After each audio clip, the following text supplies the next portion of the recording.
the light that arrives before the fire. There is a gap between the moment something happens and the moment you find out about it, and most of the time that gap is small enough that you do not think about it. A door closes somewhere in the building. You hear it a fraction of a second after it closes, which means by the time the sound reaches you, the event is already finished, already receding into the past at whatever rate the past recedes. You do not experience this as a gap. You experience it as hearing a door. But stretch that gap out far enough, and it starts to do something strange to the word now. Somewhere out there, not metaphorically, but in a measurable, locatable, coordinate-bearing direction from where you are lying right now, there are two stars. They are inside the Milky Way. They have been observed, catalogued, assigned designations that look like serial numbers. They are not hypothetical. They are not the product of a model that went slightly wrong at one end and produced a ghost. They are there. They have been there for a very long time, and that last part is where things get quietly complicated, in the way that only things involving very large numbers and very careful instruments tend to get complicated, which is to say not dramatically, not with any announcement, but with the particular discomfort of a fact that fits nowhere you try to put it. This is Sleepy Science Channel. You found it, or it found you, at whatever hour this is. The universe has an age. This is not a belief or an approximation in the way that some scientific numbers are approximations, placeholders we use until better instruments arrive. It is a measurement, or rather it is a convergence of many independent measurements, each one approached from a different angle, each one arriving at roughly the same answer, which is something like 13.8 billion years. The instruments that produced this number include satellites that mapped the oldest light in existence, the faint thermal afterglow of the early universe still travelling in every direction, growing colder and more stretched as space itself expands beneath it. They include the observed recession speeds of galaxies, which, run backward like a film, suggest a starting point. They include the physics of nuclear reactions in the first few minutes after that starting point, which predict the ratios of hydrogen and helium and lithium we actually observe in the oldest parts of the universe, and those ratios match. The measurements agree. The age is not exact in the way that a birthday is exact, but it is constrained tightly enough that the uncertainty is not the issue here. The issue is that two stars appear to be older than it. Not marginally older, in the way that two measurements might disagree slightly because of calibration error or because someone used a slightly different value for a constant. Older in a way that has survived scrutiny, older in a way that has been checked and rechecked by people whose professional interest lies in finding the error and not finding it. Older in a way that sits at the edge of what the timeline of the universe is supposed to permit. One of them is called Methuselah. The name was not assigned officially. It arrived informally, the way names do when something has been stared at long enough that the people staring need something human to call it. Its formal designation is HD 140283. It is about 190 light-years away, which in astronomical terms is essentially next door. Close enough to study in detail, close enough that its age is not being inferred from faint smears of light at the edge of the observable universe, but from precise measurements of its spectrum, its luminosity, its composition. The kind of measurements you can actually argue about in a room with other astronomers and have them argue back with real numbers. Its age, according to the most careful analyses, is somewhere around 14 billion years. Give or take about 800 million in either direction, depending on which measurements you trust most and how you handle the uncertainties. Which means the lower bound of that range is still uncomfortably close to the age of the universe, and the upper bound exceeds it. The star, if the measurements are right, is older than the space it is moving through. There is a specific kind of wrongness that comes from a fact that is almost normal.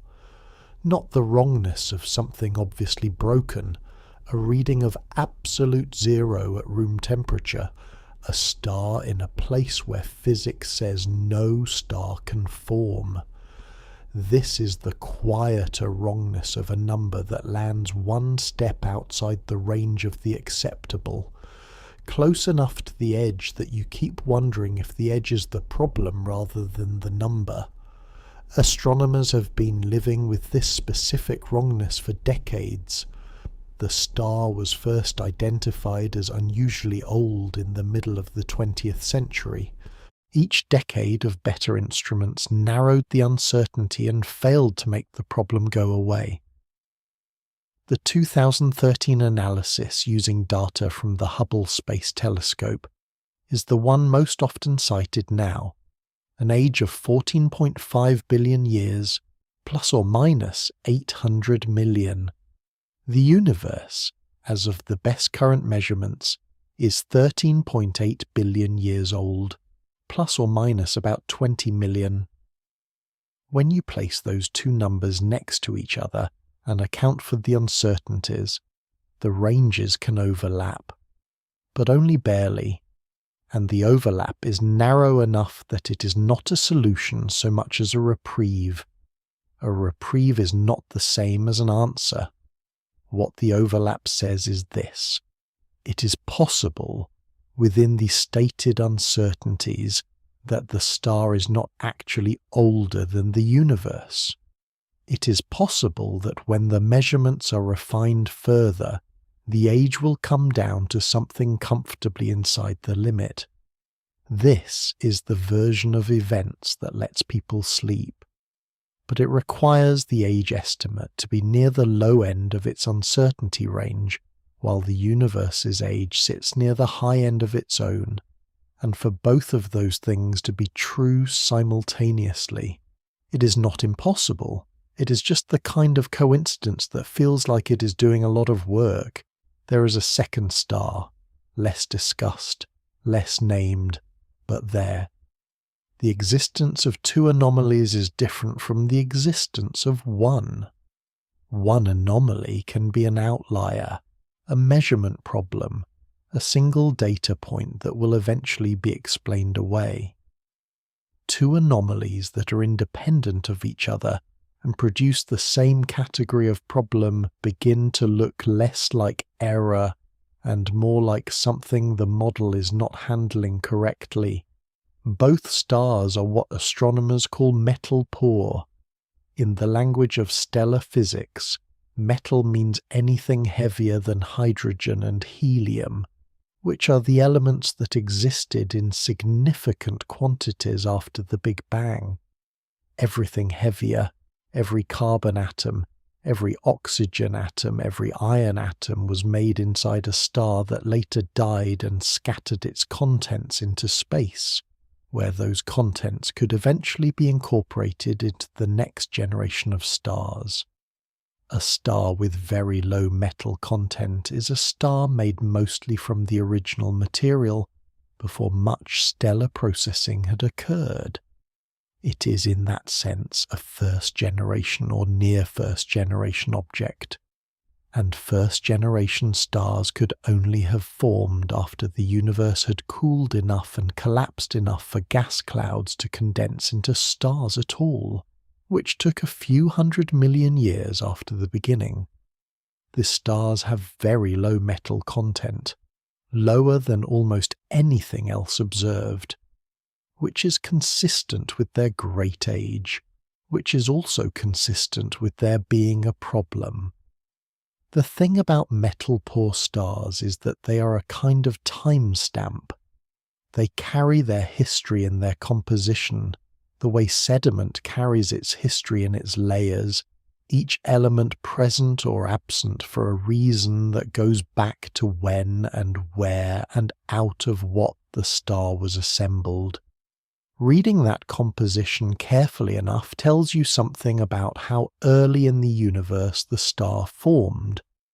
And what the composition of these two stars says, read carefully and cross-checked against models of how elements were distributed in the early universe, is very early. Earlier than is straightforwardly possible given the current age estimate. Not impossibly earlier.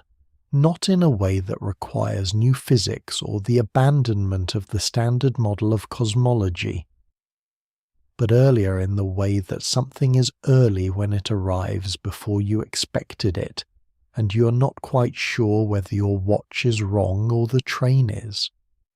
There is no resolution in this chapter. There is not supposed to be one. This chapter exists to establish the shape of the problem, which is not a dramatic shape. It does not look like a crisis. It looks like a number sitting slightly outside a range, looking back at you, not doing anything. What is worth holding on to as the chapter ends and whatever is next begins is the specific nature of what is strange here. It is not that the universe is behaving badly. It is that the tools we use to measure the universe are all doing what they are supposed to do, following the physics correctly, producing numbers that are internally consistent, and those numbers are arriving at a quiet disagreement that nobody has yet resolved in a way that feels permanent. The stars are old. The universe has an age.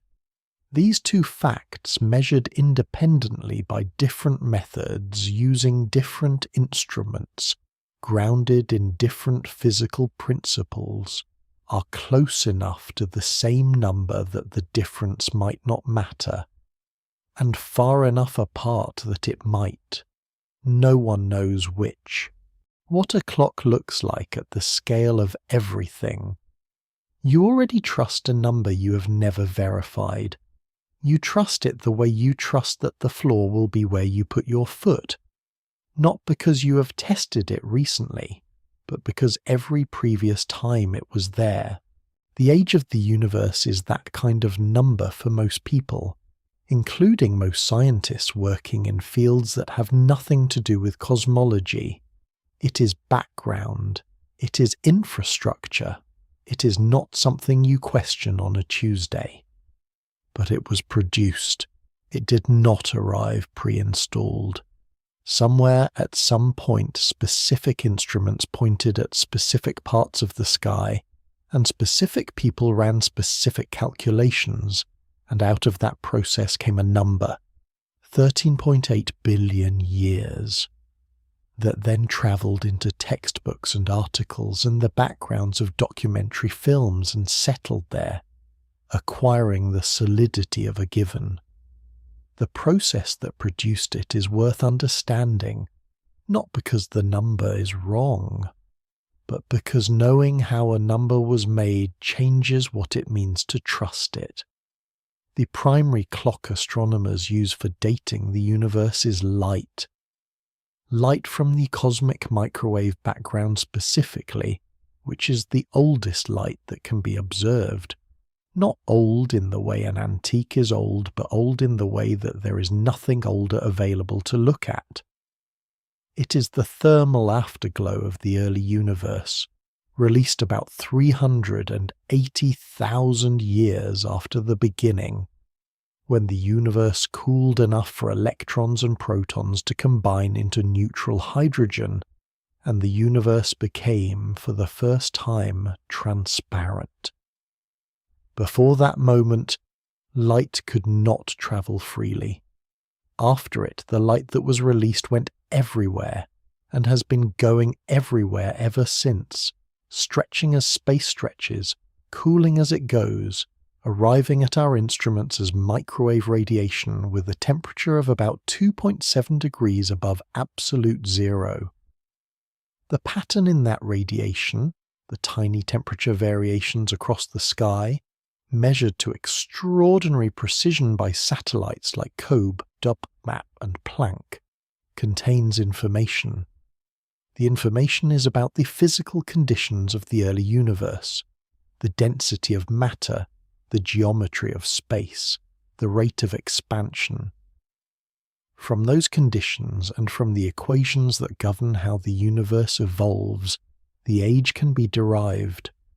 The answer the CMB produces depends on the values you assign to several parameters, each of which has its own uncertainty, each of which was itself measured rather than derived from first principles.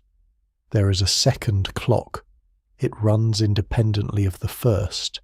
It uses the recession of galaxies, the fact that distant galaxies are moving away from us, and the farther away they are, the faster they are moving. This relationship was first described systematically by Edwin Hubble in 1929, though the observation had been made earlier by others. The rate at which galaxies recede per unit distance is called the Hubble constant. Run the expansion backward and you get a starting point. The time between that starting point and now is, roughly, 1 divided by the Hubble constant. Roughly. The actual calculation is more complicated because the expansion rate has not been constant. In the early universe it was slowing as gravity pulled matter together. Then, about 5 billion years ago, something, referred to as dark energy, a placeholder name for something still poorly understood, began driving the expansion to accelerate. The age you calculate from the Hubble constant depends on how you model both phases of expansion, which means it depends on assumptions about the nature of dark energy, which is not fully known. The Hubble constant itself is currently the subject of a disagreement that has not been resolved. When measured using the CMB and the standard cosmological model, it comes out to about 67 kilometers per second per megaparsec. When measured using the distance ladder, Cepheid variable stars, supernovae and other standard candles at various distances, it consistently comes out closer to 73. This discrepancy, which has persisted across multiple independent analyses and shows no sign of being a simple calibration error, is called the Hubble tension. It is not yet resolved. It matters here because the value of the Hubble constant affects the calculated age of the universe, and a higher value produces a younger universe, which makes the problem of Methuselah's star worse, not better. A third clock exists in the stars themselves, specifically in globular clusters, which are dense spherical collections of stars that formed early in the history of galaxies and have orbited within them ever since. Because all the stars in a globular cluster formed at roughly the same time from the same cloud of gas, they represent a cohort, a generation, and the age of the cluster is the age of its oldest surviving members. Stars age in predictable ways. Their lifespan depends primarily on their mass. More massive stars burn faster and die younger. Less massive stars burn slowly and last longer. On a plot of stellar luminosity against temperature, called a Hertzsprung-Russell diagram, stars of the same age cluster along a sequence, and the point where the oldest stars are beginning to leave the main sequence and expand into red giants is called the turn-off point. The age of the turn-off is calculable from stellar physics. The accuracy of the calculation depends on how well we understand stellar structure, the opacity of stellar material, and the rate of nuclear reactions inside stars.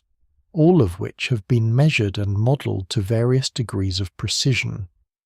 The ages of the oldest globular clusters, measured this way, come out to between 11 and 13 billion years. The stars we are discussing, Methuselah and its counterpart, are not in globular clusters, they are field stars moving through the galaxy. But they are being dated by the same method, and the same uncertainties apply. The question is whether those uncertainties, when properly accounted for, are large enough to close the gap between the star's apparent age and the universe's estimated age. The answer currently is almost, but not comfortably. What you are left with, after following each clock to its source, is not a crisis, but a set of measurements that agree well enough to suggest they are all pointing at roughly the same reality, and disagree enough to confirm that none of them is perfect. The age of the universe is not a discovered fact in the way that a fossil is a discovered fact. It is the intersection of several independent lines of evidence, each of which has uncertainties attached to it, each of which is being continuously refined as instruments improve and analyses deepen. The number 13.8 billion is the current best estimate. It is not a decree. It is a position that the evidence currently supports, and that may shift, probably by hundreds of millions of years rather than billions in either direction, as the tensions in the current data are resolved or fail to be resolved. The stars are old. The universe has an age. The tools that produced each of those numbers are good tools, carefully used, built on physics that works, and yet the numbers do not quite settle against each other. This is not a reason to distrust the tools, it is a reason to keep using them. Older. The word arrives before the explanation does. You hear it and something in you already understands the shape of the problem, even before the numbers appear. Older. Not in the way a scar is older than the memory of the injury. Not in the way a language is older than the nation that now speaks it. Older in a way that requires the timeline of the universe to be wrong, or the star's age to be wrong, or some assumption threaded through both calculations to be wrong, and nobody has yet determined which. Hold it plainly for a moment. A star exists whose age, when measured by the physics of how stars age, exceeds the age of the space it occupies. This is the situation. It is not dramatic. It does not announce itself. It sits in catalogues and papers in the careers of several astrophysicists who have spent years attempting to resolve it, and it remains to this point, unresolved in any way that feels final. Stellar ages are not read directly. There is no instrument that points at a star and returns a number in years. What instruments return is light, its wavelength, its intensity, its distribution across the spectrum. From that light, properties are derived: temperature, luminosity, chemical composition, and from those properties, combined with models of how stars evolve, an age is inferred. The inference chain is long. It begins with the spectrum, which tells you what elements are present and in what abundances, which tells you something about when and where the star formed. It continues through luminosity, which tells you how much energy the star is radiating, which, combined with its temperature, tells you where it sits on the Hertzsprung-Russell diagram. And it ends with isochrones, theoretical lines on that diagram tracing where stars of a given age should sit, and the question of which isochrone the star's position most closely matches. The age estimate for Methuselah star comes from this process. The 2013 analysis, which remains the most cited, placed its age at 14.5 billion years, with an uncertainty of 800 million years in either direction. The uncertainty comes from several sources: the distance to the star, which affects the calculated luminosity, the helium content of the stellar interior, which affects the rate of nuclear burning, and the rate of oxygen diffusion within the star, which affects the structure of its core. Each of these quantities has been measured or modelled, and each carries its own error bar, and when all the error bars are properly propagated through the calculation, the resulting range spans from about 13.7 to 15.3 billion years. The lower end of that range, 13.7 billion years, is comfortably inside the age of the universe. The upper end is not. The most likely value, the centre of the range, is not. What this means in practice is that the data cannot currently distinguish between two different things: a star that formed within the first 100 million years of the universe's existence, which is very early but perhaps not impossible given what we know about early structure formation, and a star that is genuinely older than the universe's accepted age, which would require either a different age for the universe or a different understanding of stellar physics. The uncertainty range is wide enough to include both possibilities. It is not wide enough to make the problem disappear. The second star has received less attention, but presents a similar profile. Its metal content is low, its age estimate pushes against the same boundary, and its existence as a second data point transforms what might be an outlier into a pattern. Two stars producing the same category of problem from independent measurements is a different kind of evidence than one star. There is a version of this story in which the problem eventually goes away. In that version, improved measurements of the star's distance from Gaia astrometry, which has produced extremely precise parallax measurements for billions of stars including HD 140283, push the luminosity estimate slightly higher, which in turn shifts the age estimate down into comfortable territory. The latest Gaia data has indeed refined the distance, and the revised age estimates have come down slightly from the 2013 figure. The problem has not been eliminated, it has been made smaller.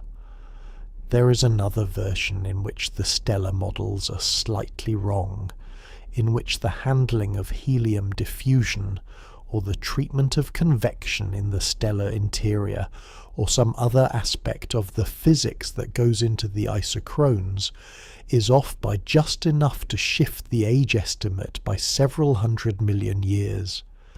This is not implausible.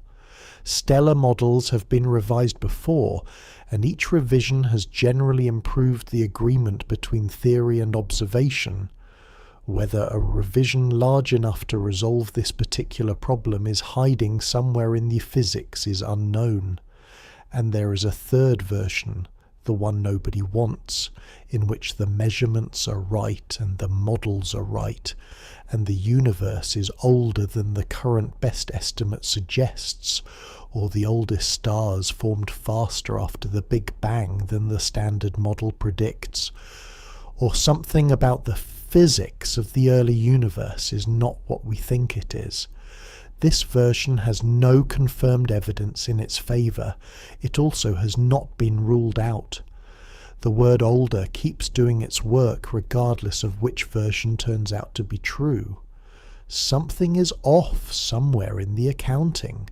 The gap may close entirely with better data, or it may not.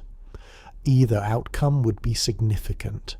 Closing it would confirm the internal consistency of the standard model, while failing to close it would be evidence that the model needs revision in some way not yet identified, for now the star is just there, old, its age sitting slightly outside the range where it should comfortably belong, not demanding resolution, not going anywhere. The part of star formation nobody warned you about: gas collapses. This is the beginning of every star, or close enough to the beginning that the earlier stages, the accumulation of gas in a molecular cloud, the slow cooling that increases density, the turbulence that creates pockets where density exceeds a critical threshold, can be summarized as conditions are met, gas collapses. What gets left out of that summary is almost everything interesting. The collapse requires something to start it.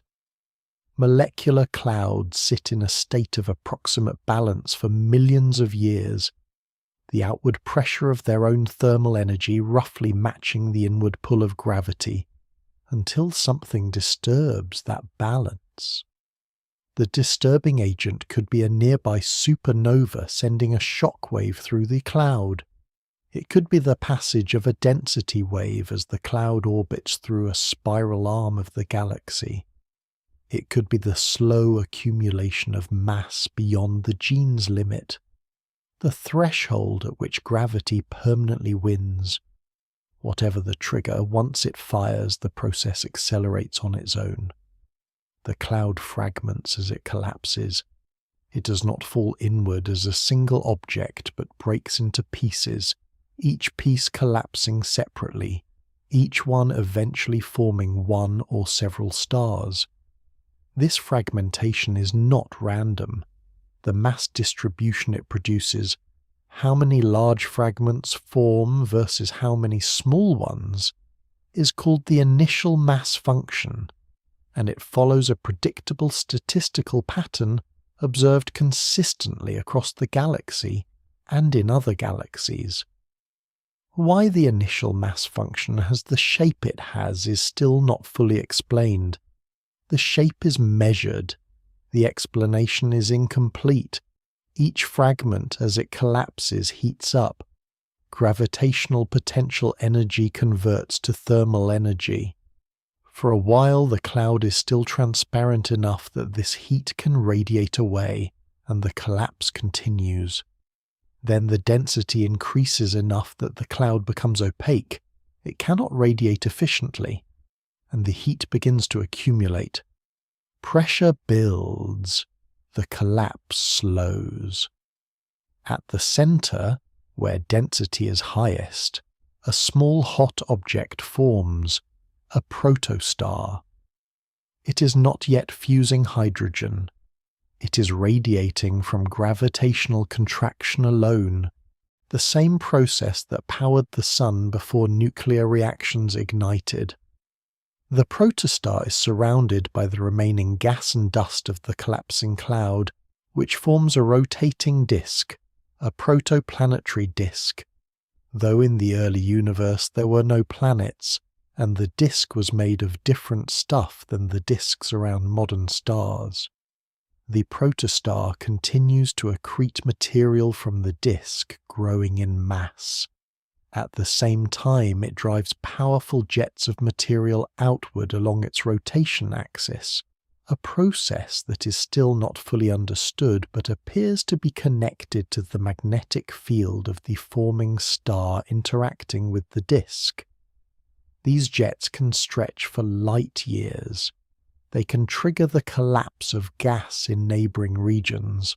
A star forming is not a local event. It reaches. Then, when the core temperature and pressure reach the threshold, roughly 10 million degrees for hydrogen fusion, the star ignites. The nuclear reactions begin. Radiation pressure pushes outward. Over time, a few million years for a massive star, much longer for a small one, the pressure and gravity reach equilibrium, and the star settles onto the main sequence where it will spend most of its life. This process in the universe as it exists today depends on things that were not available in the early universe. Modern molecular clouds contain dust. Dust is critical to the cooling process. It provides surfaces on which hydrogen molecules can form, and it radiates infrared light efficiently, allowing the cloud to lose heat and collapse further. Without dust, the cooling rate is different. Without efficient cooling, the fragmentation pattern is different. Without the right fragmentation pattern, the distribution of stellar masses is different. Dust is made of heavy elements: carbon, silicon, oxygen, iron. Heavy elements are made inside stars, which means dust, and the star formation process that depends on it requires previous stars to have already existed, already burned through their lives, already died and scattered their contents. The universe had to produce at least one generation of stars before the conditions for the kind of star formation we observe today were in place. The first stars, sometimes called population 3 stars, a designation that will appear again in a later chapter, formed without dust, without heavy elements, without the cooling mechanisms that current stellar physics relies on. Their formation process is theoretically understood only in broad outline. Simulations suggest they were massive, perhaps hundreds of times the mass of the Sun, because without efficient cooling the gene's mass was very high and only large fragments reached the threshold for collapse. They burned fast, lived briefly, and died in supernovae that seeded the surrounding gas with the first heavy elements. The stars we are discussing, Methuselah and its counterpart, formed after those first stars died. They are not population 3 stars. They have some heavy elements, just very few. They are what astronomers call population 2 stars, the second generation, the first generation to form with even trace quantities of the metals that make efficient star formation possible. And here is where the timeline becomes uncomfortable. If these stars are as old as their measurements suggest, then the first generation of stars had to have formed, lived their entire lives, and died, all within the first few 100 million years of the universe's existence, before the conditions for population 2 star formation were in place. That is not impossible. Massive population 3 stars could have had lifespans of only a few million years. The sequence is plausible in principle, but it is tight. It requires the universe to have moved from its initial state of pure hydrogen and helium to its first supernovae, and from those supernovae to the formation of metal-poor population 2 stars, in a window that gets shorter the older Methuselah turns out to be. The part nobody warned you about is that every step of star formation has a predecessor, and every predecessor has its own prerequisites. And following those prerequisites backward eventually takes you somewhere that depends on the age of the universe being large enough to accommodate all of them. When the age of a star approaches the age of the universe, those chains of dependency start to pull. A brief history of things that were wrong about the sky. The sky looked settled for a very long time. Not because it was, but because nobody had instruments sensitive enough to see it moving. The stars appeared fixed. The distances between them seemed permanent. The universe, to the eye and to the early telescope, gave no sign of being anything other than what it looked like. A stable arrangement of lights at various brightnesses, organized into patterns that had not changed within any human memory. It took specific instruments and specific willingness to trust what those instruments returned, to discover that the sky is not settled at all. The expansion of the universe is perhaps the most disorienting correction in the history of astronomy, because it was not merely a refinement of a previous measurement, but a transformation of the conceptual frame inside which all measurements were being made.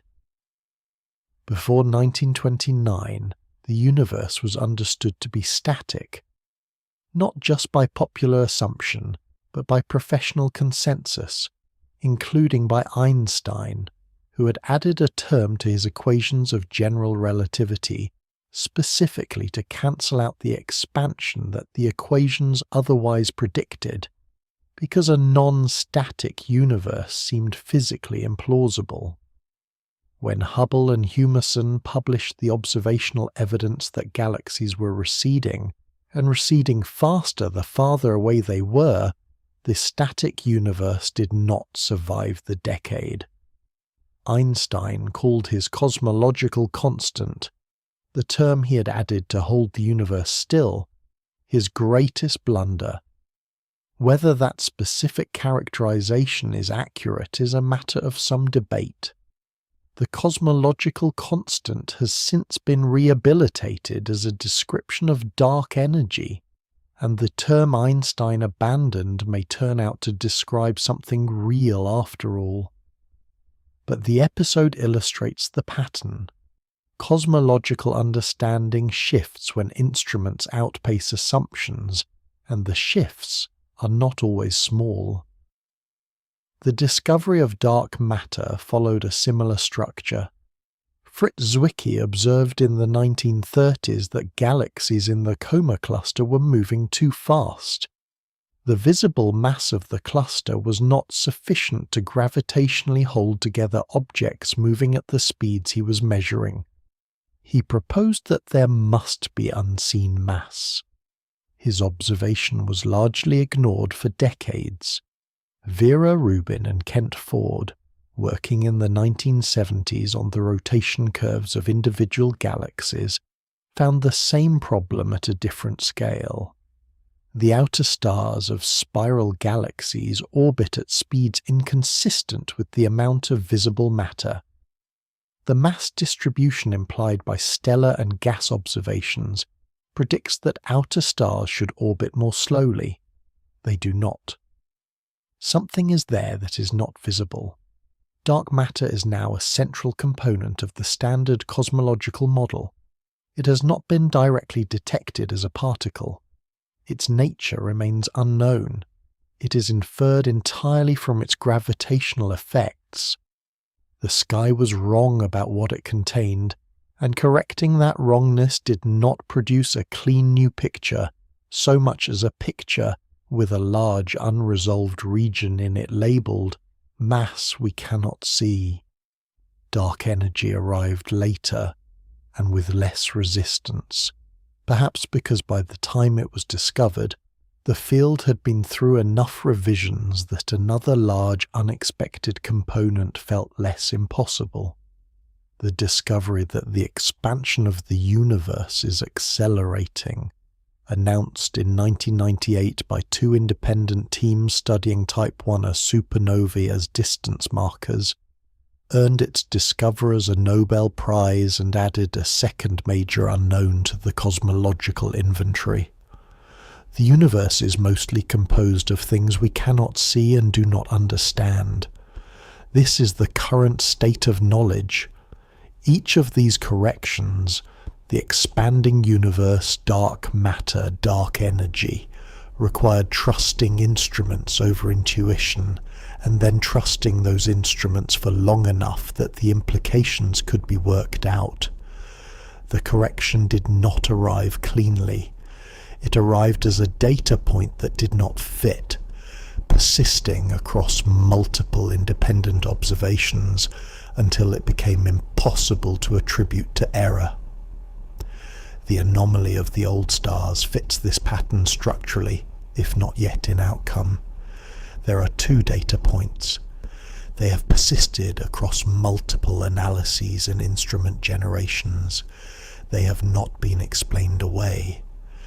whether they represent the first evidence of a cosmological correction yet to be made, or a stubborn measurement problem that will eventually yield to better data, is not yet known.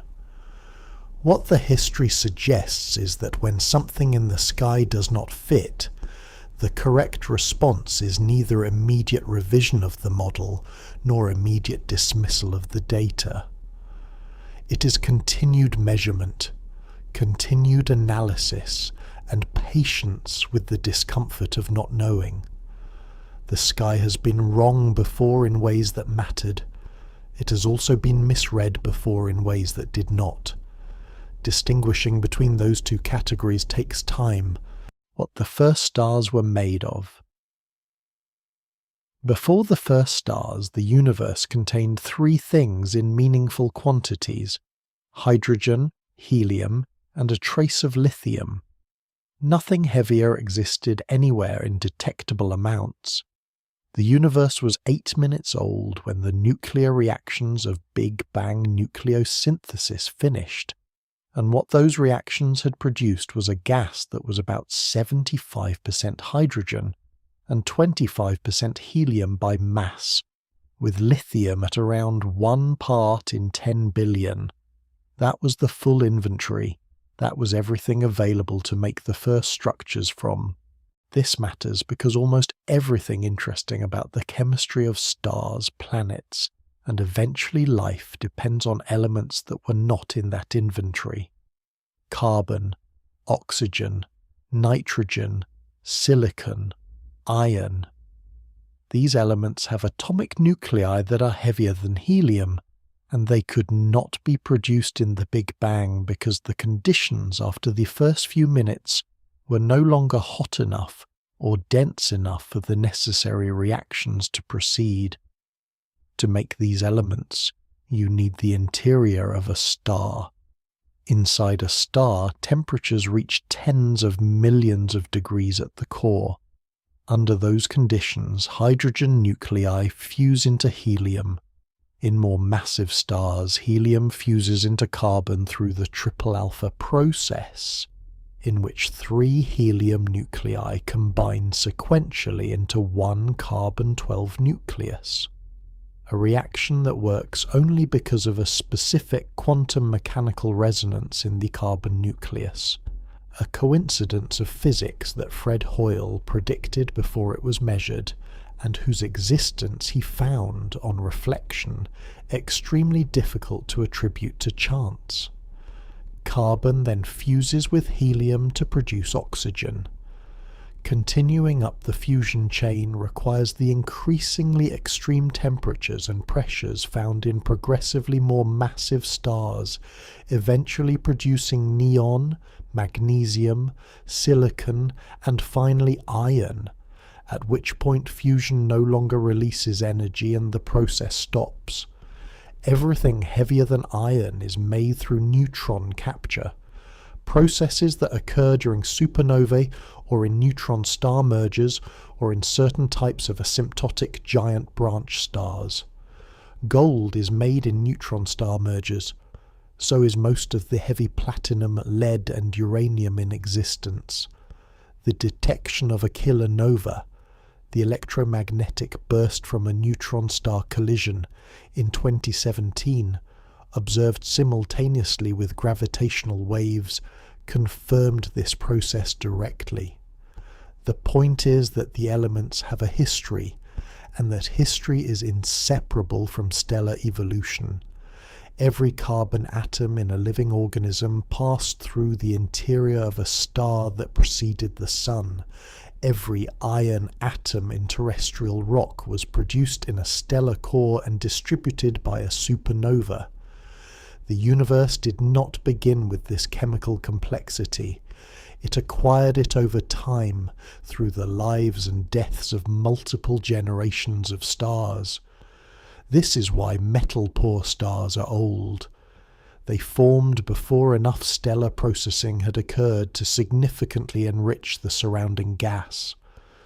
Their low metal content is a record of how early in the universe's chemical evolution they appeared. The metallicity of Methuselah star expressed as the iron to hydrogen ratio relative to the Sun on a logarithmic scale, is approximately negative 2.4. This means it has roughly 400 times less iron than the Sun relative to hydrogen. For reference, the Sun formed about 4.6 billion years ago from gas that had been enriched by several generations of preceding stars. A star with 400 times less iron formed from much less processed material, from gas that had been through very little stellar cycling, from a time when the universe's chemical inventory was still close to its original state.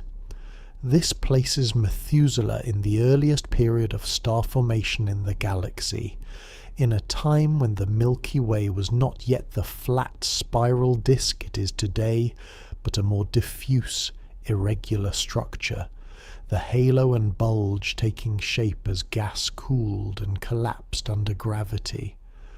The star orbits the galaxy in a highly elliptical path, passing through the halo and then back through the disk, a trajectory consistent with formation in the early chaotic period before the disk had settled into its current organized rotation. Its orbit is a fossil of the galaxy's youth. A star with this metallicity, formed this early, could in principle have an age consistent with the universe's age if it formed within the first few 100 million years. The problem is that its measured age using the stellar evolution models pushes against the edge of even that generous window. The chemical composition says very early. The stellar physics says possibly earlier than very early allows. There is one more thing the composition reveals.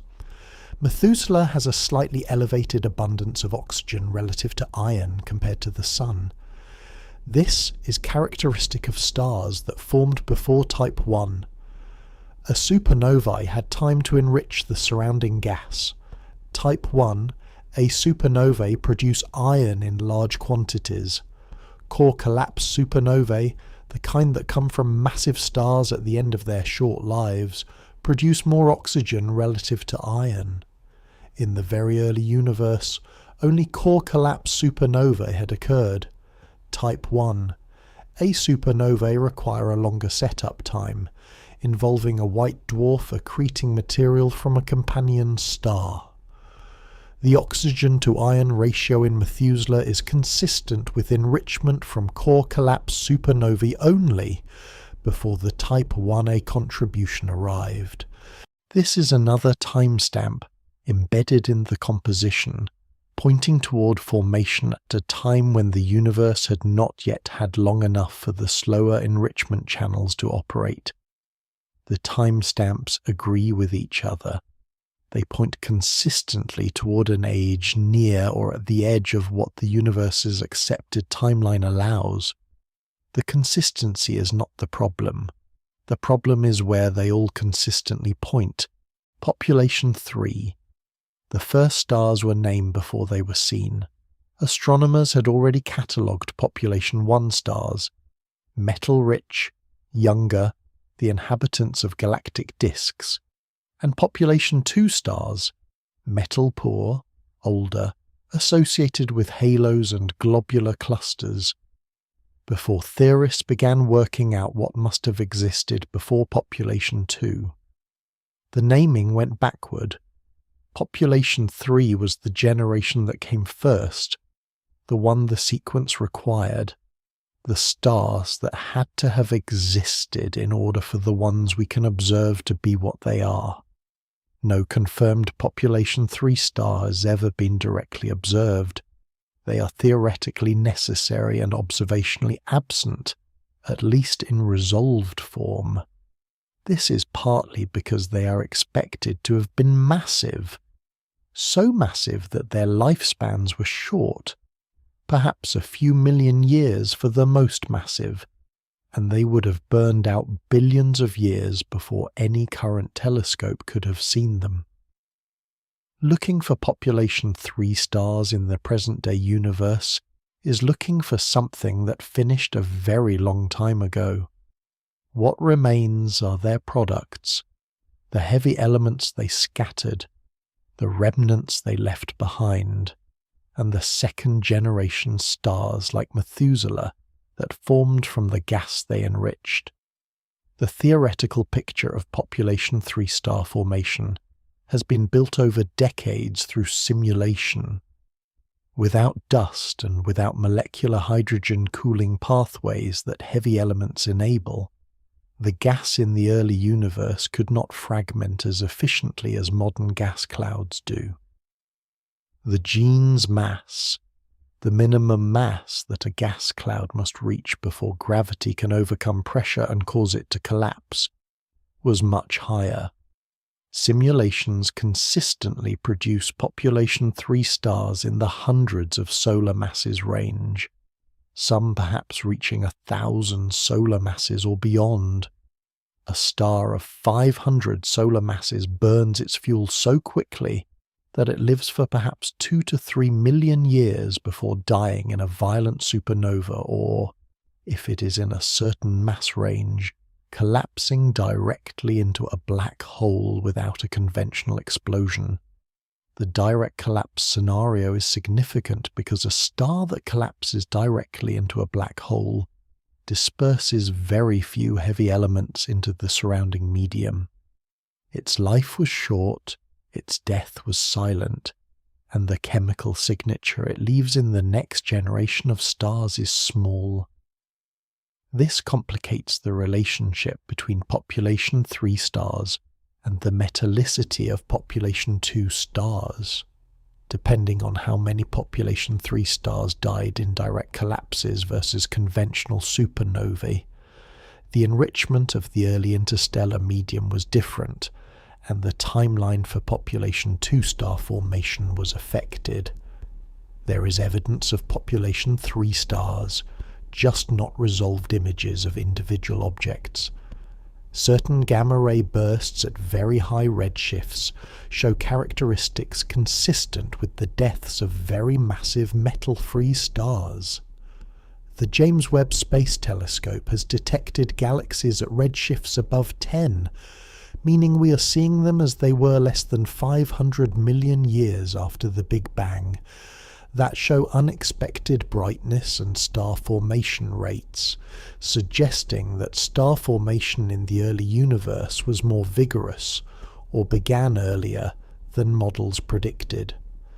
Some of the spectral signatures in those early galaxies are consistent with population 3 stellar populations contributing to the observed light. The detection is indirect, the evidence is accumulating, but no single population 3 star has been isolated and confirmed. What the theory requires is this: the first stars formed, lived their brief lives, and died, and their deaths enriched the surrounding gas with the first heavy elements. Then, in that newly enriched gas, the second generation formed. The stars of the second generation, population 2 stars including Methuselah, can potentially be observed today if any of them were low mass enough to still be on the main sequence. Low mass stars live extremely long lives. A star of about half the Sun's mass has a main sequence lifetime of roughly 50 billion years. A star of this mass that formed 12 to 14 billion years ago would still be shining. Methuselah has a mass slightly under the Sun's. It is old enough and small enough to still be alive. It carries in its composition the record of the very first stellar deaths, the chemical fingerprint of population 3 supernovae. In that sense, it is not merely a problem for the timeline. It is also a fossil record of the universe's first generation, a document of events that happened too early and too briefly to be observed directly, preserved in the abundances of elements in the atmosphere of a dim, fast-moving old star 190 light-years away. The ages of population 2 stars constrain the ages of population 3 stars by proxy. If Methuselah formed 100 million years after the Big Bang, at the very aggressive end of the current estimates, then population 3 stars had to have formed, evolved, and died within that first 100 million years. For massive population 3 stars with lifespans of a few million years, this is plausible. The universe could in principle have had several cycles of massive star formation and death within the first 100 million years, enriching the gas to population 2 metallicity by the time Methuselah's birth cloud collapsed. The constraint is tight. The physics is plausible. Whether the universe actually moved that fast in its earliest period, or whether the age estimates need to shift, is a question that current data cannot fully answer. It sits at the intersection of stellar physics, cosmological models, and the observational limits of what can be measured at very early cosmic times. Population 3 stars are necessary. Their timeline is constrained, and the constraint connects directly to a star you can locate with a good amateur telescope in the constellation Libra. When the model holds and the sky disagrees, suppose the measurements are wrong. This is the version of events that keeps the standard cosmological model intact and resolves the anomaly cleanly. It requires specific things to be wrong in specific ways, and understanding what that would take is a useful exercise, not as a way of dismissing the problem, but as a way of understanding exactly where the problem lives. Distance is the most frequent source of error in stellar age estimates. The age of a star like Methuselah is derived in part from its luminosity, and luminosity is calculated from apparent brightness plus distance. To know how bright a star actually is, you must know how far away it is. An error in the distance produces an error in the luminosity, which produces an error in the stellar age. Specifically, if the star is closer than measured, it is less luminous than calculated, which places it at a different position on the HR diagram, which produces a different age.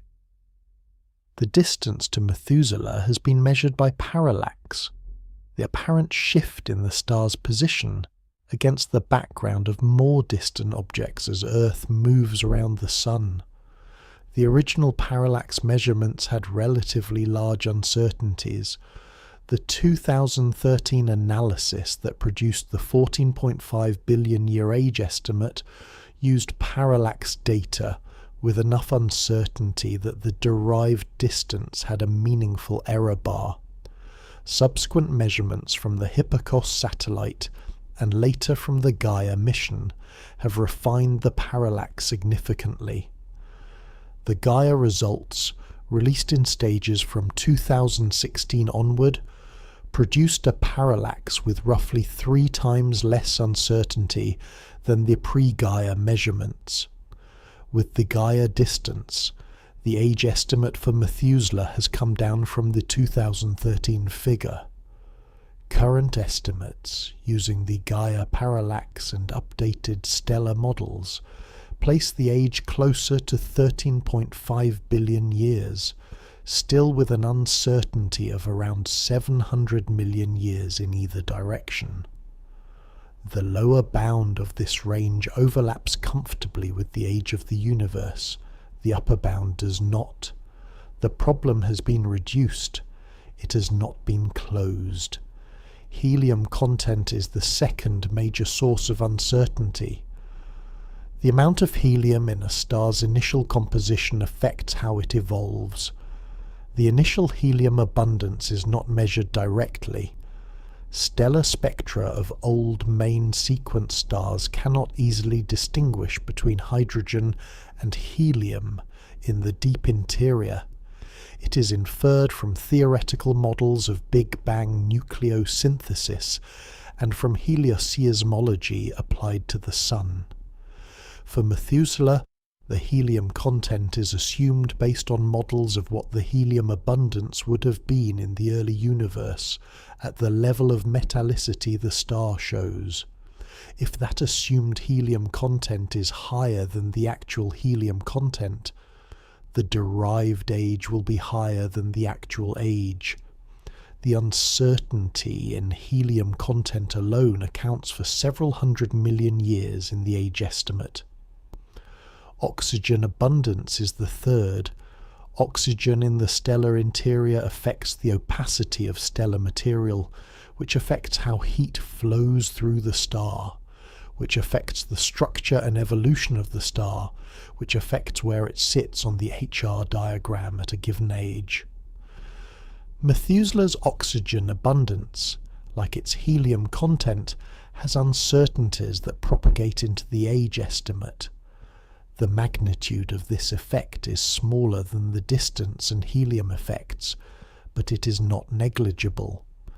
If all three of these uncertainties, distance, helium, and oxygen, happen to be biased in the same direction, and if all three are near the ends of their respective uncertainty ranges, the combined effect could shift the age estimate down by enough to place it comfortably inside the universe's age.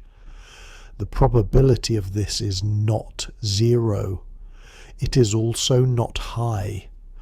Multiple independent sources of uncertainty falling simultaneously in the same direction, each at the edge of their range, is the kind of coincidence that scientists tend to regard with skepticism. For the same reason a card player regards a full house with skepticism when the deck has been handled by a stranger. There is also the question of the stellar models themselves. The isochrones used to convert observed stellar properties into ages are built from models of stellar interiors that include many physical inputs: nuclear reaction rates, atomic diffusion coefficients, convective mixing lengths, equation of state approximations. Each of these has been measured or calibrated, and each has its own uncertainty. The models are tested against the Sun, against well-studied binary stars, against globular clusters where ages can be independently constrained. They perform well. Whether they perform well enough to push Methuselah's age down by 500 million years without other evidence changing is a question that stellar physicists continue to work on, something the universe did before it was ready. Physics does not allow shortcuts. This is one of the things that makes it physics. The processes it describes do not skip steps, do not arrive early, do not produce outputs before the inputs are in place. A star cannot form before the gas that forms it has cooled to the threshold. A supernova cannot enrich the interstellar medium before the star that explodes has completed its life. An observation cannot precede the event it observes. Sequence is built into the structure of physical law, and yet something appears to have happened before the conditions for it to happen were fully established. This tension between what the measurements show and what the standard model predicts has generated a range of proposals, none confirmed, each representing a different way of giving the universe more time or giving the early universe more capacity for early structure formation. They are not exotic proposals in the sense of requiring new fundamental physics, most of them. They are adjustments to the parameters or assumptions of the existing model, asking whether something was dialed differently in the early universe than current measurements suggest. One direction of inquiry concerns dark matter and the pace of early structure formation. In the standard lambda CDM model, dark matter clumps first, forming gravitational wells that ordinary matter falls into, which leads to the formation of galaxies and stars. The rate at which dark matter clumps depends on its properties. specifically whether it is cold, moving slowly, or warm, moving faster. Cold, dark matter, which the standard model assumes, produces a particular pattern of structure growth. Warm, dark matter would produce a different pattern, with less small-scale structure forming early. But some observations of the early universe, including the unexpectedly bright early galaxies detected by the James Webb Space Telescope, suggest that structure may have formed faster in the early universe than lambda CDM predicts. If dark matter behaved differently in early high-density environments, or if there were additional processes concentrating baryonic matter that are not fully captured in current simulations, structure could have assembled earlier. Earlier galaxy formation means earlier star formation. Earlier star formation means the window for population 3 stars and population 2 stars that follow them was longer than calculated, or equivalently, the first population 2 stars formed at a time that is less constrained than current models suggest. This does not directly lower Methuselah's age. It potentially relaxes the constraint on how early a population 2 star could plausibly form within a universe of a given age. If early structure formation was faster than modelled, the sequence from Big Bang to population 3 stars to population 2 star formation might have completed on a shorter timescale, making a very old population 2 star less anomalous in context. A second direction concerns the Hubble constant and its implications for the universe's age. As described earlier, there is a current disagreement between the value of the Hubble constant measured from the CMB and the value measured from the local distance ladder. The local measurements consistently produce a higher value, around 73 rather than 67. A higher Hubble constant means a faster expansion rate, which, run backward, means a shorter time to reach the current state, which means a younger universe. This makes the problem worse. But the tension in the Hubble constant has motivated cosmologists to examine whether the standard lambda CDM model is missing something. One class of proposed solutions involves early dark energy, a component of the universe's energy budget that was significant in the early universe and has since become negligible. Early dark energy would have affected the rate of expansion in the pre-CMB era in a way that shifts the inferred Hubble constant from CMB measurements upward, resolving the tension. If early dark energy is real, the CMB-derived value of the Hubble constant would increase, and with it the calculated expansion history of the universe. The effect on the universe's age from early dark energy models is complex. Some variants produce an older universe, some younger, depending on parameters. The space of possible outcomes is still being explored. Another class of solutions involves varying the effective number of relativistic species in the early universe. That is, whether there were additional light particles beyond the 3 families of standard model neutrinos that contributed to the radiation density of the early universe. Extra neutrino species, or other light relics from physics beyond the standard model, would alter the expansion rate in ways that shift the CMB-derived Hubble constant. This is getting further from settled physics, but it remains within the domain of proposals that can be tested against observational data. There is also the question of whether the stellar age estimates could be wrong in a systematic way that has not yet been identified. Stellar physics is tested primarily against stars we can observe in detail: the Sun, nearby stars, members of well-studied clusters, the physics that works for these stars is assumed to work for Methuselah. That assumption is well grounded. The same physical laws govern all stars, and the uncertainties in the models are carefully quantified.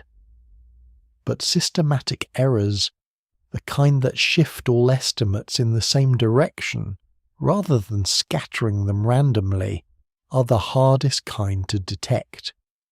If there is a systematic error in how stellar ages are calculated for very old, very metal-poor stars, a class of object where the calibration data is limited, it would appear as a consistent overestimate of age across all such stars, which is exactly the pattern observed. Nobody has found such a systematic error. The search continues. What all of these proposals have in common is that they are adjustments rather than revolutions. None of them requires discarding the Big Bang, or abandoning general relativity, or invoking physics that has no other motivation. They are the kind of modifications that a mature scientific model accumulates as it confronts increasingly precise data. Small changes to parameters, additions to the model's inventory, reconsiderations of assumptions that seemed safe but might not be. The universe is not behaving impossibly. It is behaving in a way that is just slightly ahead of what the current model predicted. This is, in the history of science, a familiar place to be, still there. The star has not moved in any way that matters to this argument. It goes on doing what it has done for longer than the universe has, according to some estimates existed. Fusing hydrogen into helium in its core, radiating light in all directions, following the long elliptical path that carries it down through the galactic disk and back out into the halo and down again, a circuit that takes hundreds of millions of years to complete. It is 190 light-years away. It is visible with a small telescope if you know where to look. Nothing about it is dramatic. A dim yellow-white star in Libra, magnitude 7.2, below the threshold of naked-eye visibility but not by much. It does not pulse or flare. It does not have a known planet.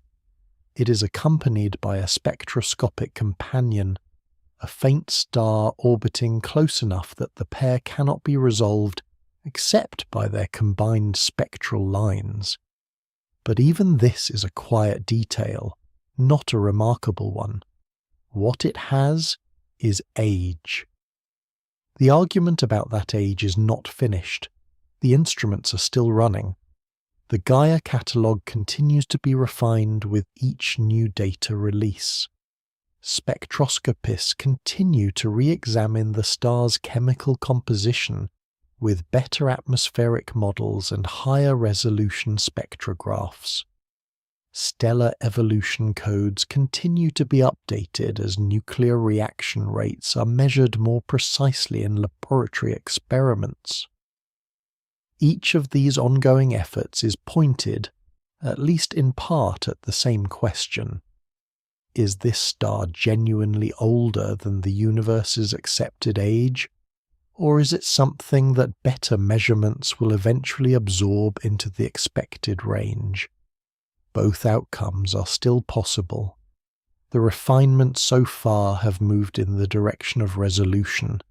The age estimates have come down slightly from the 2013 peak, but not far enough to settle the matter. It is possible that future Gaia releases or new spectroscopic analyses with the next generation of ground-based instruments will move the age estimate down by another few 100 million years and close the gap. It is also possible that they will not, and that the gap will persist, and that at some point the cosmological community will need to account for it in a more systematic way. What the star represents, regardless of how the measurement argument resolves, is something worth sitting with at the end of this particular sequence of ideas. It is a single object, observable, real, whose properties were set at the beginning of galactic history and have been preserved across an interval of time that exceeds the current estimate for the age of the universe by an amount that is either within measurement uncertainty or is not. This question, within uncertainty or not, is not a small question dressed in technical language. It is asking whether the framework inside which all of modern cosmology operates is complete, or whether there is something in the early universe, something about the first stars or the first structures or the expansion history that the framework has not yet correctly accounted for. The star will still be there when the answer arrives. It will still be in Libra, still dim, still moving fast across the sky in its long orbit, still carrying in its spectrum the record of a formation event that preceded almost everything else in this galaxy. Whatever the answer turns out to be, the star predates it.